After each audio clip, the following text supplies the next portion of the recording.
Hola, ¿qué tal? Sean todos bienvenidos a su canal Iriarte Ingeniería, un canal orientado a la enseñanza de la ingeniería y construcción civil. Hoy vamos a realizar una breve introducción a lo que es la mecánica estática y su aplicación para la resolución de los distintos tipos de sistemas estructurales. Veremos su definición, los tipos de apoyos utilizados en vigas y las ecuaciones que generan cada uno de ellos. Veremos los tipos de cargas aplicados en las vigas, así como también la convención de signos a utilizar y los tipos de métodos de análisis. Y por último, daremos una breve explicación sobre la elaboración de los diagramas de fuerzas cortantes y momentos flectores. Pero antes de continuar, quiero invitarte a suscribirte al canal, a darle like al video y activar la campanita de notificaciones para que estés al día con los nuevos videos prácticos que se estarán subiendo constantemente. Además, no olviden dejar sus comentarios y convidar a otros a formar parte de esta hermosa comunidad, ya que solo así podemos llegar a más y más personas interesadas en aprender o reforzar sus conocimientos en estas áreas. Sin más preámbulos, comencemos. Comencemos primeramente definiendo lo que es la estática, que es la parte de la física que estudia las condiciones que debe cumplir un conjunto de fuerzas que actúan sobre un cuerpo en equilibrio estático. Y se dice que un cuerpo está en equilibrio estático cuando no posee ningún tipo de movimiento. Por lo tanto, la sumatoria de las fuerzas es igual a cero.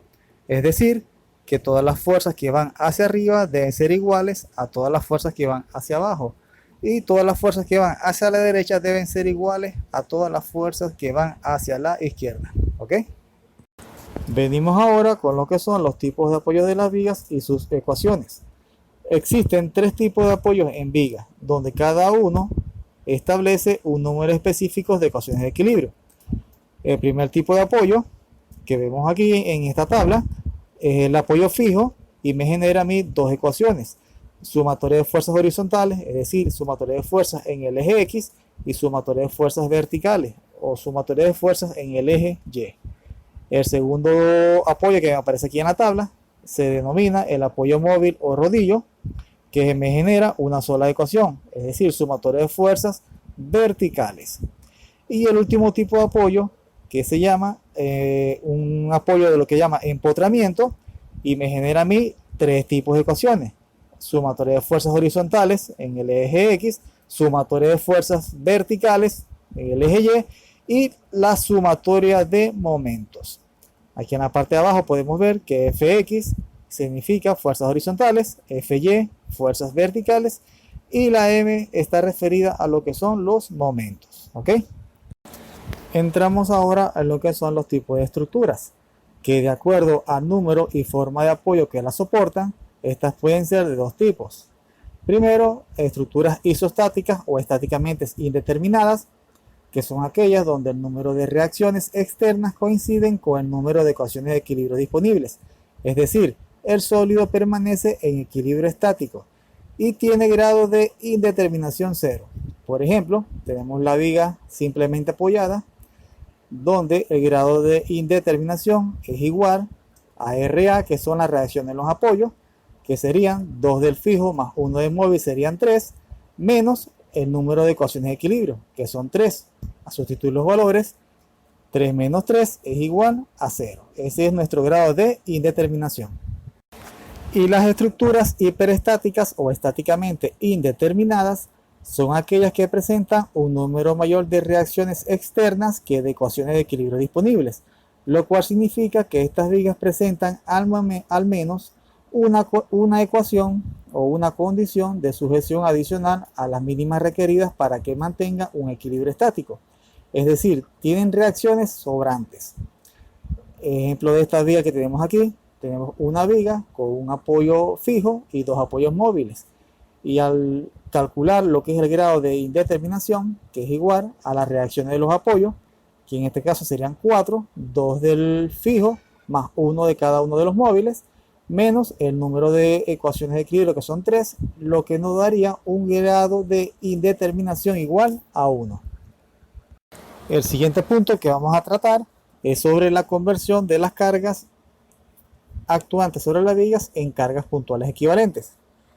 Para el análisis estático, las cargas que actúan sobre la viga deben ser convertidas en cargas equivalentes y ubicar la distancia del punto donde se aplican las mismas, con la finalidad de garantizar un correcto análisis del elemento. Para ello, utilizaremos o nos guiaremos con la siguiente tabla. Por ejemplo, para el tipo de carga, una carga rectangular o uniformemente distribuidas, como su forma es rectangular, para convertirlas a carga equivalente, utilizaremos la fórmula de rectángulo, es decir, la base por altura. Y el punto de ubicación de la misma será la base entre dos, es decir, en el centro del área rectangular. ¿Ok? El segundo tipo de carga, que es una carga no uniforme distribuida o carga triangular, donde la carga equivalente, para convertirla a carga puntual equivalente, utilizaremos la fórmula del triángulo, es decir, base por altura sobre 2. Y la ubicación del punto de aplicación, como el triángulo se encuentra del ángulo recto de izquierda a derecha, el punto de aplicación será a 1/3 de la base. ¿Ok? En la siguiente carga, que es la número 3, la carga triangular, igualmente utilizaremos para convertirlo en carga equivalente, multiplicaremos la base por altura sobre 2 y la ubicación de la carga será a 2/3 de la base.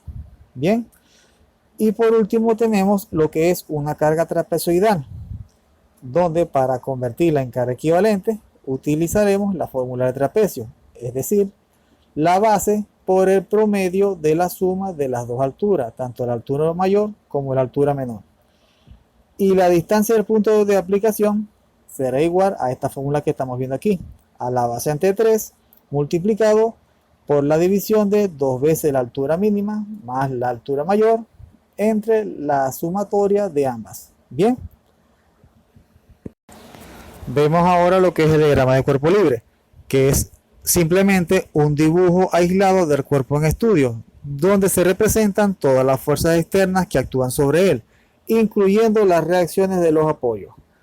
Como podemos ver aquí en los dibujos que tenemos aquí en la parte de abajo, del lado izquierdo tenemos nuestra viga, representada por una viga simplemente apoyada, con una carga uniforme de 5.000 kilogramos por metro y una carga puntual de 21.000 kilogramos.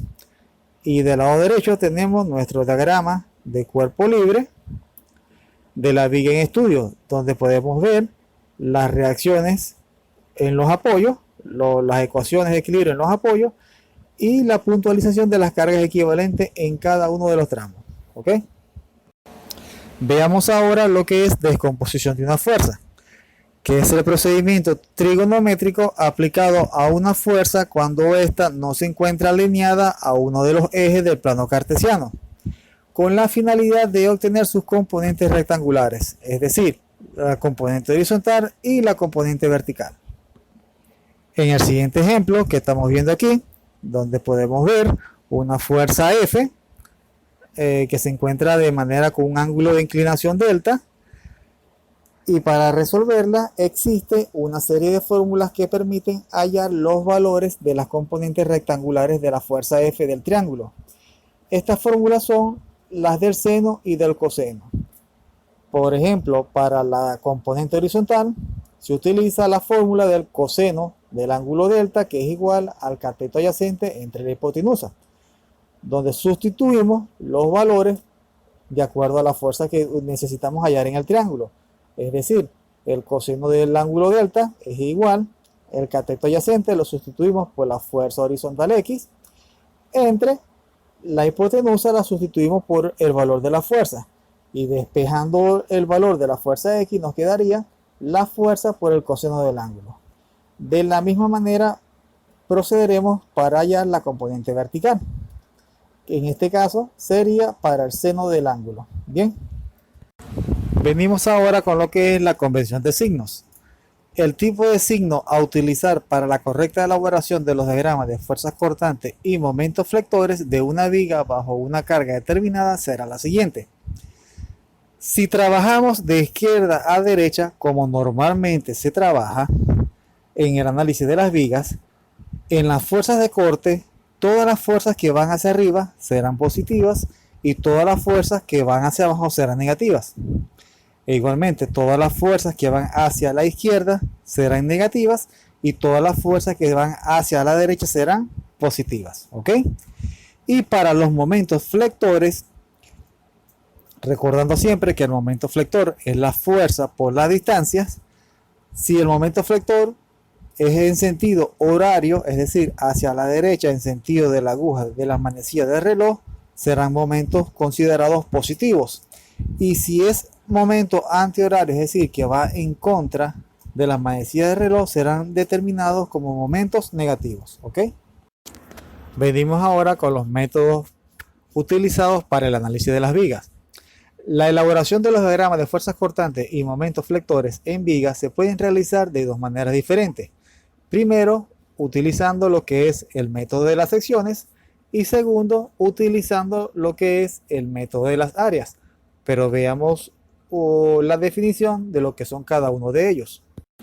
El método de las secciones es un método muy preciso ya que es más analítico y se basa en el seccionamiento imaginario de la viga en tantas partes como se requiera, dando como resultado el número exacto de las ecuaciones que necesitamos para realizar nuestros diagramas de fuerzas cortantes y de momento flector, ¿ok?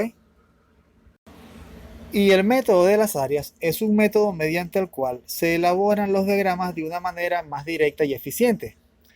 Para aplicar este método se hallan los valores para el momento flector utilizando el cálculo de las áreas de las figuras geométricas que se forman en los diagramas de fuerza cortante. Es de ahí donde proviene su nombre, método de las áreas.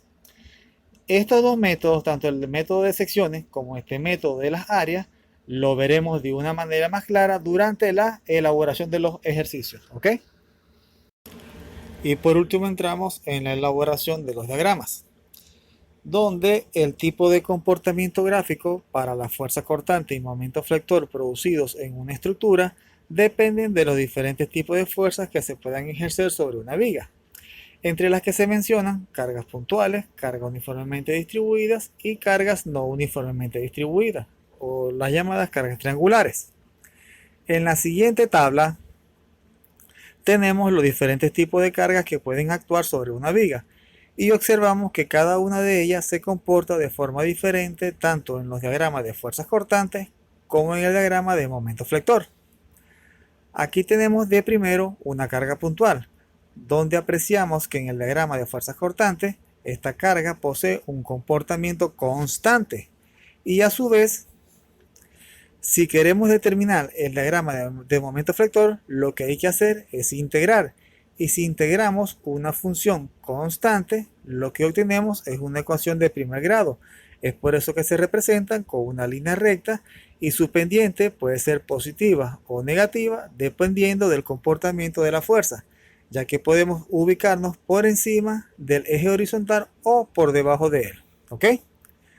Ahora vemos la segunda carga, que es una carga distribuida, que se puede apreciar como una función constante.